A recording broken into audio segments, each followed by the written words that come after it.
On Monday, August 31st, 2020, a screenshot was uploaded onto Bad Women's Anatomy. It received 12.9K upvotes and was subsequently cross-posted to R as a Black Man under the title Incel Pretends to be a Woman, and it received 1.6K upvotes. But an incel didn't write this. I did. I am 25 years old. I am biologically female, and this is a story that happened to me when I was 19 going on 20. I did actually get to see a gynecologist about this, and I think you guys might be interested in what she had to say.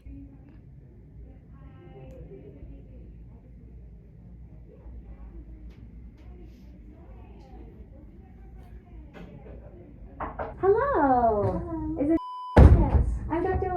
It's nice to meet you. Nice to meet you Sorry too. for the wait, honey. That's okay. How you doing? Good. You're here just to chat? Yeah, a little bit, yeah. Oh, talk to me. Come on. Yeah. So I guess what happened, this happened like 5 years ago, back in 2015. So it was like the first time I used a tampon. It was one of the OB tampons, the yellow one. So prior to that, I had always used pads, but you know, I had a water aerobics class, and first I thought I was going to use like this really heavy tampon, like on a day when I had a really heavy flow, but then I was like, okay, I'll put it on, I'll put it in, you know, when I have a lighter flow, you know, I changed my mind, and I guess what happened, I went to my water aerobics class. It kind of felt really weird when I put it in, but I mean, it wasn't anything too bad. Yeah. Went to my physics class, you know, I was sitting down for 3 hours, and then when I got up, like there's a puddle of like water on the chair, and I think I realized while I was cleaning it up, like, oh, this is pool water, and so it was, so I like really sanitized that chair after I got out, because I didn't know I was gonna be using a mix. And then I went to a bathroom, I pulled the tampon out, and like it was like, I don't know, a piece of, you know, like labia came out with it.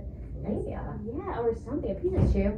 a piece of skin came out with it. Okay. I couldn't tell you like what part of the body it was, but I was so I didn't know this could happen. I called my mom, and I was like, yeah, something weird happened, and she was like, oh, don't worry about it, this is normal, it's okay. And I, like, previously I didn't think that putting anything inside would lead to a change in like this, and now I get like kind of weird, not, I wouldn't say symptoms, but like whenever I go to a pool now, I feel water going inside.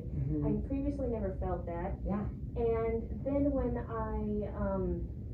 I guess then when, I don't know, sometimes when I'm doing like leg presses, I squat, and then it feels like almost there's like air rushing in. Yeah. But and then when I, you know, and then sometimes when I extend, I feel this pinching feeling, like something's being pinched. And I guess the overall feeling is that it's different. It's a little bit, I don't know, like looser than it was before. Yeah. And that's just like, How long ago did this happen with the tampon?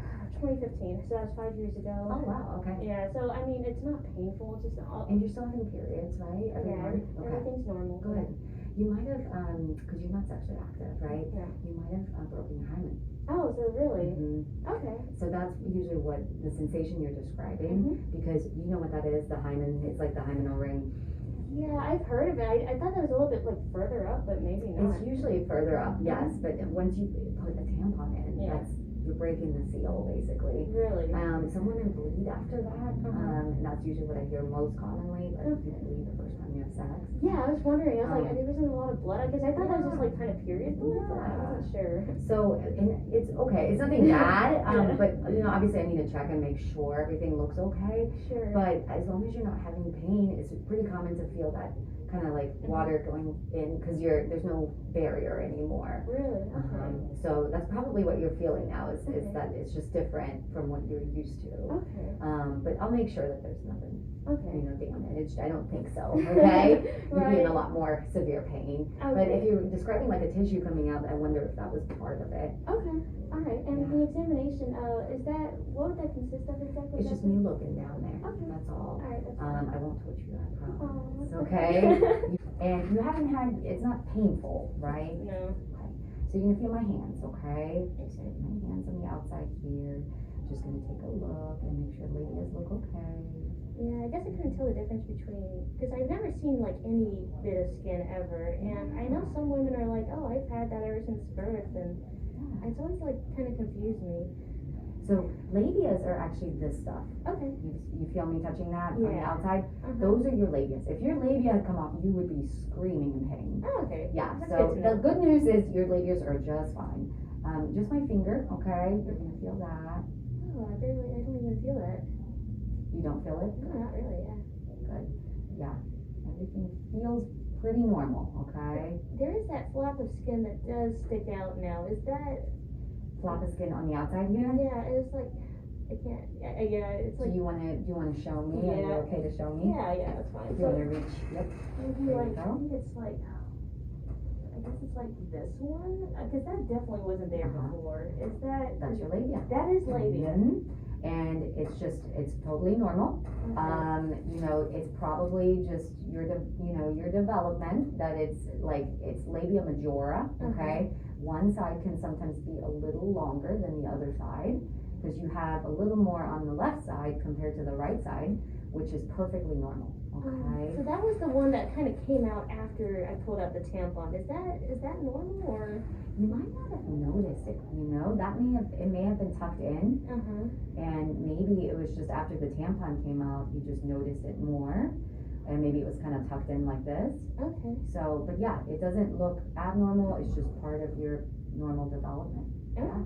Everything looks very healthy, okay? Okay. And I suspect that maybe the hymen was broken because I don't feel that membrane right there. Okay. So that's probably what happened, honey. So when I'm swimming, I just gotta get used to that water feeling? You gotta get used to it. Okay. There's no barrier there anymore. It's perfectly normal. Welcome to all the fun things. You have questions for me?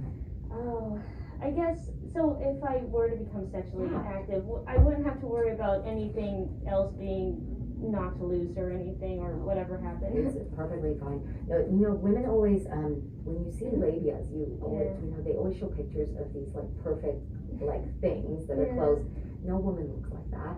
Most women have irregular labias, and it's just part of your anatomy.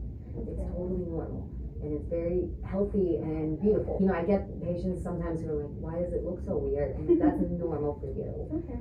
So one side just looks a little bit like more than the other, and it's just part of your anatomy. Okay, so there's no more like labia just affixed to any tucked inside, it's all out now? Totally normal, yep. Okay. And it may just be that maybe you felt it more, like maybe the hymen, it was just kind of tucked in somehow, I don't know, but either way, it doesn't look torn, it doesn't look abnormal. And it has no impact on sex. Okay, sounds great. Okay? And guess what? When you ask guys about labias, they don't care. They, pretty sure that they don't care about other stuff, so. That's good to know. Yeah, well, it's nice to meet you. Nice to meet you too, thank you for the help. Yeah, of course, I'm always here if you ever have questions about sex or when you're ready to have sex and all of that, okay? Sounds good, thank you. Don't work too hard, coming out when you're ready, honey.